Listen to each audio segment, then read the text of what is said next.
Sir ரொம்ப அற்புதமான கேள்வி சார். கேந்திர வித்யாலயா பள்ளிக்கு தேவைனா ஆசிரியரை கொடுப்போம், மாநில அரசை கடிதம் எழுத சொல்லுங்க, சவால் விடுறார். மரியாதைக்குரிய அன்பில் மகேஷ் பொய்யாமொழி அவருடைய அரசியல் வரலாறு என்ன, இந்த திராவிட மண்ணுக்காக அந்த குடும்பம் இழந்த இழப்பு என்ன, பாரம்பரியம் என்ன, உனக்கெல்லாம் என்ன தெரியும், உனக்கெல்லாம் என்ன தெரியும், வா போன்னு பேசுது இந்த தற்குறி.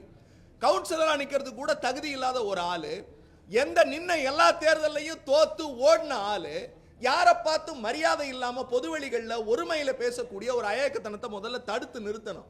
அவர் கேட்கிறார், நீங்க கேந்திர வித்யா பள்ளிகள்ல தமிழ் ஆசிரியர்கள் இல்ல அப்படிங்கிற கேள்விக்கு எதுக்கு மாநில அரசு கடிதம் கொடுக்கணும்? முதல் பேசிக் சிம்பிள் क्वेश्चन. அந்த பள்ளியினுடைய முழு கட்டுப்பாடு மத்திய அரசாங்கத்தினுடைய கட்டுப்பாடு, அது மாநில அரசினுடைய பள்ளி கல்வித்துறையின் கீழ் வரல. It is totally under comes to HRD department. உயர்கல்வித்துறையான ஒன்றிய அரசின் கீழ் வருது. அதுக்கு அமைச்சர் தர்மேந்திர பிரதான் அவர் தானே சொல்றாரு தாய்மொழிக்கு முக்கியத்துவம் கொடுப்போம்னு. அப்படி தாய்மொழிக்கு முக்கியத்துவம் கொடுக்கிற லட்சணம் இந்த ஒரே விஷயத்துல தெரிஞ்சு போயிருது. இவங்க அடிக்கடி சொல்ற ஒரு பொய், ஏன் இவங்க கேட்கலன்னு. இந்த செய்தி பாருங்க, 9 ஜூலை 2021, 9 ஜூலை 2021 மரியாதைக்குரிய நாடாளுமன்றங்களில் மாநிலங்களவையினுடைய குழு தலைவர் அண்ணன் திருச்சி சிவா அவர்கள் நேரடியா யாரு அப்ப இருந்த கல்வித்துறை அமைச்சர்கிட்ட போய் கேவி பள்ளிகளில் தமிழாசிரியர் நியமிக்கணும்னு சொல்லியிருக்கோம். அதையும் மட்டும் இல்லாம பாராளுமன்றத்தில் அவர் கேட்ட கேள்வியும் இவர்கள் கொடுத்த பதிலும் அண்ணாமலையோட லட்சணம் இது தெரிஞ்சிடும். அண்ணாமலை சொல்ற லட்சணம் தற்குறி லட்சணம், அறிவுகட்ட லட்சணம் இதுல தெரிஞ்சிடும். ஏன் இந்த வார்த்தையை தடுமனாக பயன்படுத்துகிறோம் என்றால் நான் உள்ளபடியே வருத்தப்படுகிறேன். எந்த அறிவும் இல்லாமல், குறைந்தபட்ச தகுதி இல்லாமல், வாய்க்கு வந்ததையெல்லாம் நாங்க இப்ப பேசணுமே எல்லாத்தையும் ஆதாரப்பூர்வமா காட்டுறோம். அவர் கேட்ட கேள்விக்கு with the minister of education we pleased to state அப்படின்னு சொல்லிட்டு கரண்ட் வேகன்சி கொடுத்திருக்கோம். இந்த பள்ளிகள்ல whether the ministry has mechanism to appoint Tamil language teachers in Kendra Vidyalaya of Tamil Nadu, if so the expected timeline of the appointment. இது யார் கேட்டிருக்கிறது? திமுகவினுடைய மாநிலங்களவை குழு தலைவர் மரியாதைக்குரிய நாடாளுமன்ற உறுப்பினர் திருச்சி சிவா நாடாளுமன்றத்தில் கேட்ட கேள்வி. இதுக்கு அவரு அமைச்சர் என்ன சொல்றாரு? கேந்திர Vidyalaya has informed that in the point of local language teachers are not sanctioned. அண்ணாமலைக்கு இது தெரியுமா? அண்ணாமலைக்கு இந்த பதில் தெரியுமா? இது நாடாளுமன்றத்தில் சொன்ன பதில். நான் வாட்ஸ்அப் வாந்தி எடுக்கல, நான் வாட்ஸ்அப் வாந்தியோ ஆர்எஸ்எஸ் கொடுக்கிற வளரலையோ நான் பேசல. இதுல நாடாளுமன்றத்தில் 5/8/2021 क्वेश्चन நம்பர் 1968 ராஜ்யசபாவினுடைய சீலோட நான் ஆவணம் காட்டுறேன் சார். இவருக்கு நாங்க கடிதம் எழுதணுமா? இவர் தூக்கி கொண்டு போய் கொடுத்து அடுத்த நாள் டீச்சர் அப்பாயின்ட் பண்ணுவாராம். நாடாளுமன்றத்தில் இவங்க மொழிக் கொள்கை என்ன சொல்றாங்க? தமிழ்நாட்டுக்கு தமிழ் டீச்சர் அப்பாயின்ட் பண்ண முடியாது. we can't sanction. இது ஒன்றிய அரசின் மொழி சார். இவங்க தான் சொல்றாங்க நாங்க தமிழை வளர்க்க போகிறோம் அப்படின்னு. இதெல்லாம் ஏமாற்றுத்தனம், அயோக்கியத்தனம்.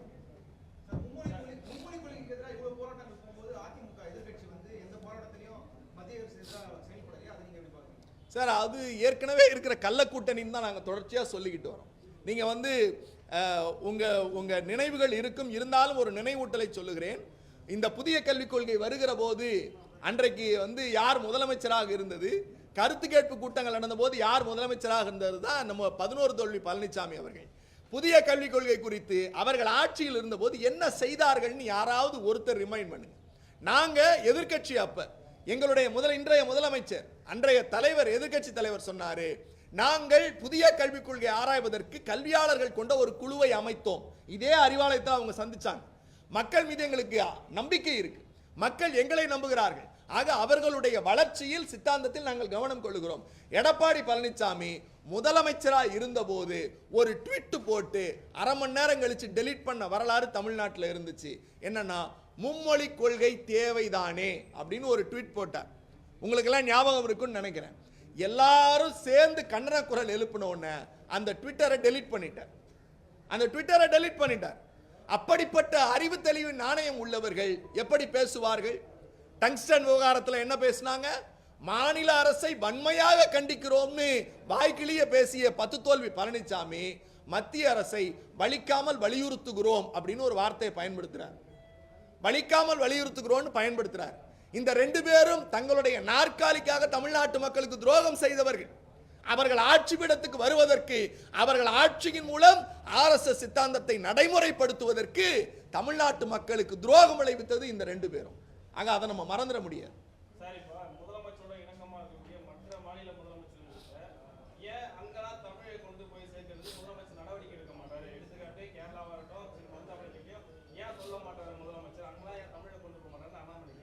சார், நான் திரும்பவும் சொல்றேன்ல, அண்ணாமலைக்கு கேள்வி கேட்கிற எந்த தகுதியும் இல்லை. ஏன் தகுதி இல்லைன்னா எந்த விதமான தரவுகளும் இல்லாமல் அவர் பேசுகிறார். நான் ஒரு செய்தி சொல்றேன், எந்த பத்திரிகையும் படிக்கிறது இல்லை. டெல்லிக்கு முதலமைச்சர் போனார் சார். அங்க தமிழ் வழியில் நடத்தக்கூடிய பிள்ளைகளுக்கும் பள்ளிகளுக்கும் புத்தகங்கள் தேவைன்னு கேட்டாங்க. கேட்ட உடனேயே முதலமைச்சர் அவருடைய சார்பாக பள்ளிக்கல்வித்துறை அமைச்சரை அனுப்பி டெல்லிக்கு அனுப்பி முதலமைச்சரை சந்திச்சு அங்க தேவையான விடயங்களை செஞ்சு கொடுத்து பள்ளிக்கு தேவையான புத்தகங்களை கொடுத்தார். ஒன்று.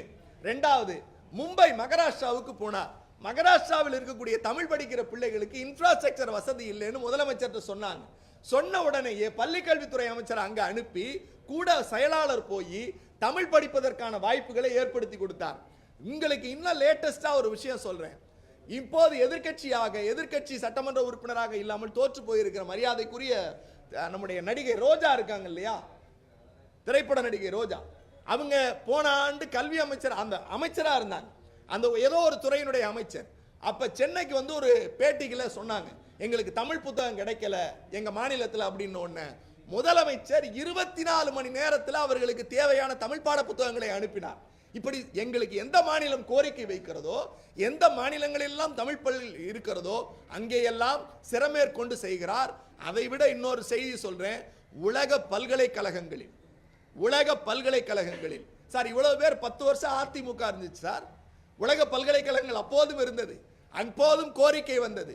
எடப்பாடி பழனிசாமி ஆட்சியில் ஏதாவது பண்ணாங்களா? ஆனால் தமிழ் வளர்ச்சிக்காக, தமிழ் இனத்தினுடைய பெருமையை மாண்பை நிரூபிப்பதற்கு முத்துவேல் கருணாநிதி ஸ்டாலின் என்கிற திராவிட பெருஞ்சமூகத்தினுடைய தலைவர் பல கோடிகளை கொண்டு போய் உலக பல்கலைக்கழகங்களுக்கு கொடுத்தார்.